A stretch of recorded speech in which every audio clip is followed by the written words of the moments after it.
কিরণ বাস্ফোর হত্যা মামলায় মূল অভিযুক্ত পিন্টু বাস্ফোর ও বাকি ৩ অভিযুক্তের দৃষ্টান্তমূলক শাস্তি হিসাবে ফাঁসির দাবি তুলেছেন ভলকান ক্লাব সংলগ্ন এলাকার হরিজন কলোনির এলাকাবাসী। সংবাদ প্রচারিত হওয়ার পরই এই মামলার ৩ জন অভিযুক্ত বর্তমানে পুলিশের দুর্বলতার সুযোগ নিয়ে পলাতক। এলাকাবাসীর দাবি অভিযুক্তদের দ্রুত গ্রেপ্তার করতে হবে এবং তাদের বিরুদ্ধে আইনি ব্যবস্থা গ্রহণ করতে হবে।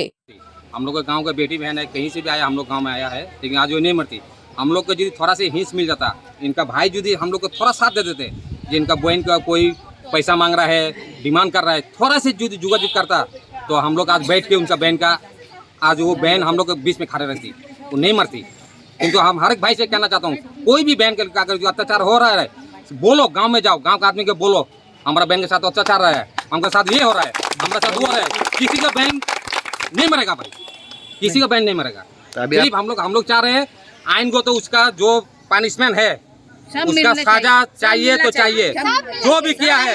हमारा बात है, मैं भी करूंगा, हमको भी दोषी है तो हमको भी सजा दो, लेकिन उनको सजा चाहिए। आइन को तो जो भी सजा होगा हम लोग गांव की तरफ से हम लोग सहायता करेंगे। आज मैं अभी हरिजन कॉलोनी में खड़ा हूँ, इंदिरा नगर हरिजन कॉलोनी। ये जो मेरी बहन का मतलब टॉर्चर होके डेथ हुआ है उसके एवज में खड़े हैं।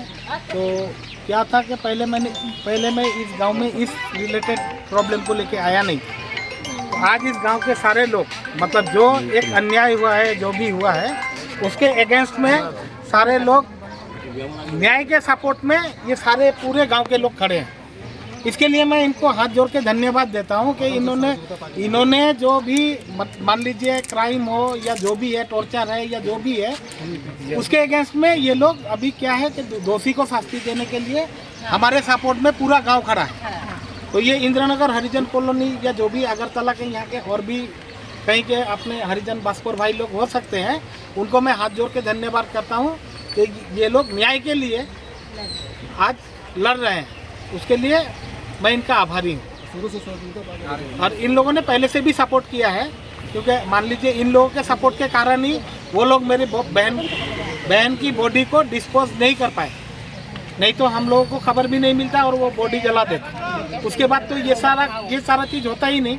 तो पूरे इन लोगों के सपोर्ट के कारण ही हम लोग अपनी बॉडी मतलब बहन की बॉडी को देख पाए, उसका पोस्टमार्टम करवा पाए। तो उसके लिए भी इन लोगों को बहुत बहुत धन्यवाद देता हूँ। अभी आप क्या डिमांड करना चाहते हैं? वही है कि दोषी को प्रॉपर शास्ति मिले। दाबी चाই যে বর্ডার ন্যায় বিচার হোক, বাস এতটুকুই চাই আমরা। কিন্তু তারা কিটা করছে না করছে, বো লাস্ট অবধি শিবরাত্রির দিন খালি পূজা করছে, এরপরে থেকে আর হেরে বাইরেতে দিছে না। সাপ্লাইত কাপড় ধুইতো, সবাই লগে আসা যাওয়া, কথা ব্যবহার খুব সুন্দর আছিল। আমরা তো কথা কইছি বহুত আগে একটা মন্দিরে যাইতাম, পূজা করতো, ওইখানে যাইতাম, তখন দেখা হইতো, কথা হইতো। কিন্তু বর্ডারে এরকম ইয়ে করছে, এটা আমরা ইয়ে করতে পারলাম না। পাড়ার বউ হঠাৎ করে মানে ঘরের লোক প্রচার করে মারছে, এটা তো আমরা জানি না। যে আমরা তো চোখে মানে আমরা ডেড বডি দেখছি, কিন্তু তারা যে ঘরে দীর্ঘদিন ধরে বিশ্বাস হইছে না আমরা যে তাই নেই, যে এটা সত্য কথা। আর আইনগত আমরা এরকম মনে করছি না, হাতির বাচ্চা মোটে মোটে পিঁপড়া কেমনে হয়ে যাগা। অবশ্যই আজকে এখানে মিলিত হয়েছে, যেহেতু আমরা টাউনন্দন হরিজন কলোনিতে একটা ঘটনা হয়েছে, আমরা এখানে একটা গৃহবধূর হত্যার মামলা চলছে, আপনারা জানেন, অবগত আছেন।